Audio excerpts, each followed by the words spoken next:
You ever feel like you're working twice as hard as everyone else but going nowhere? Like you're breaking your back 60 hours a week while people half as dedicated are thriving? Maybe you're starting to wonder if work harder is a lie sold to keep you exhausted while smarter people win. Here's the truth that hustle culture doesn't want you to know. Effort without direction is just expensive wandering. David Torres learned this when a 74-year-old sculptor asked him one devastating question. Are you swinging an axe when you need a chisel? David was 28 and the hardest worker on every construction site. First in, last out, worked weekends, skipped breaks, pushed through injuries. His boss loved him. His coworkers respected him.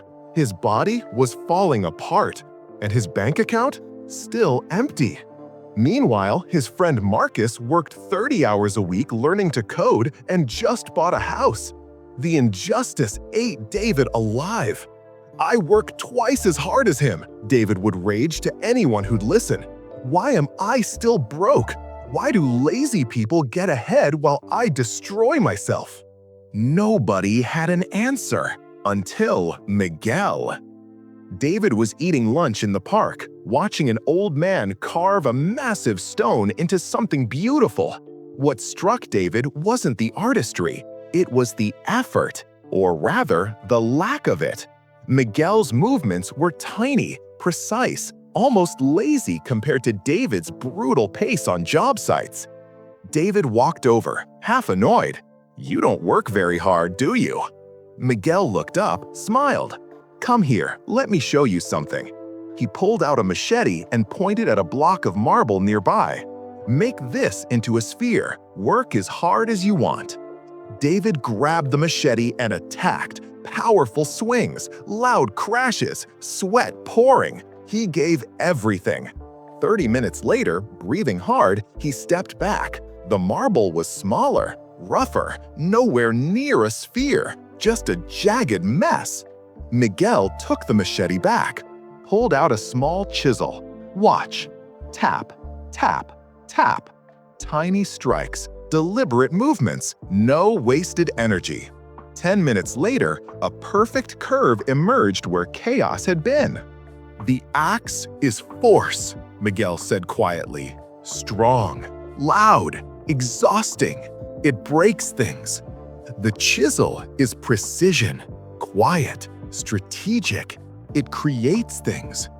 You've been swinging an axe at life, David, wondering why you're not creating a masterpiece." The words hit like a hammer. David sat down hard. "How did you know?" "Your hands," Miguel said. "Calluses in all the wrong places. You work hard, I can see it.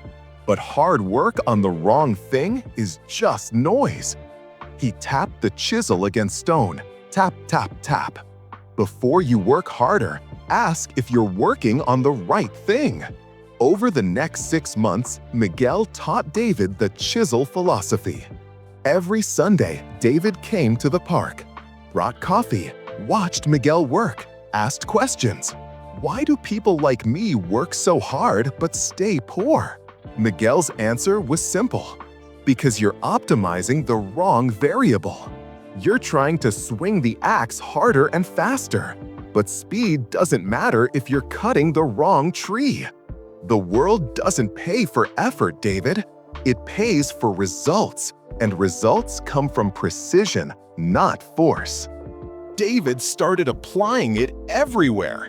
Instead of working more construction hours, axe thinking, he spent 5 hours a week learning CAD design, chisel thinking.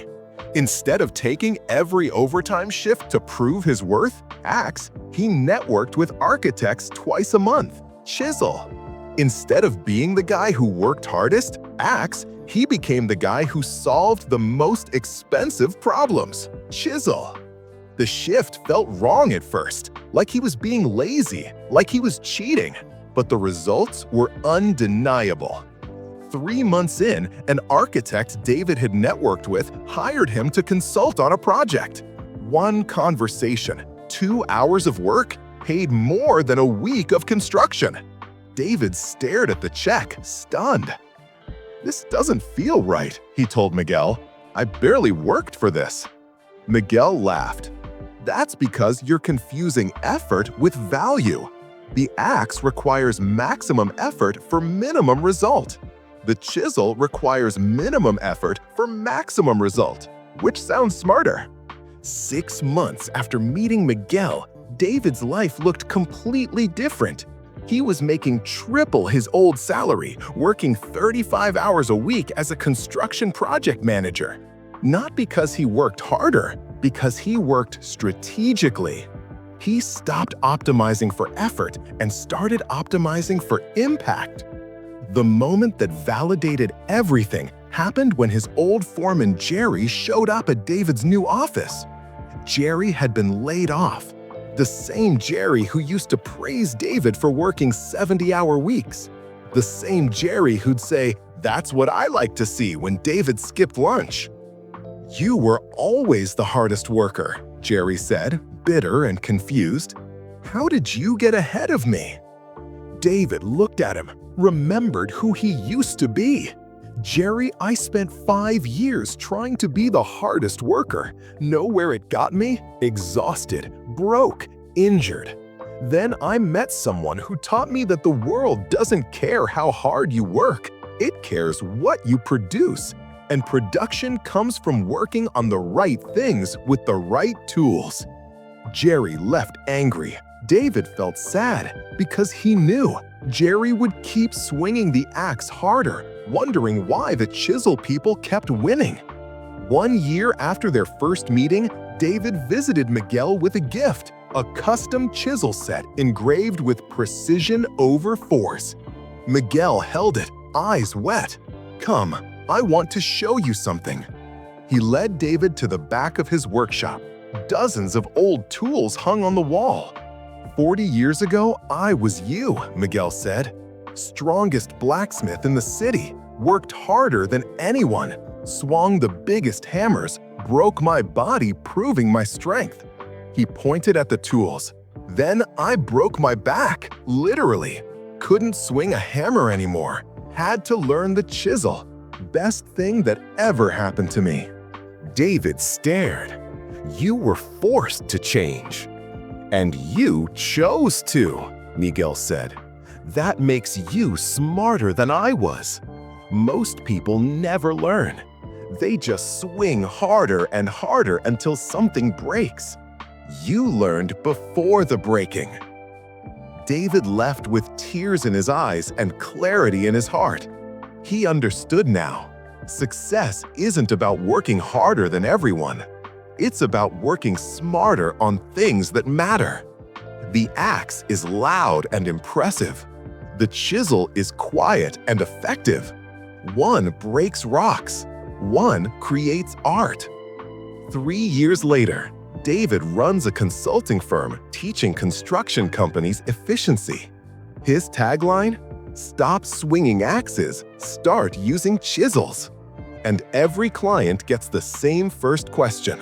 Are you working hard or are you working right? Because the hardest workers aren't always the most successful, but the smartest workers always are.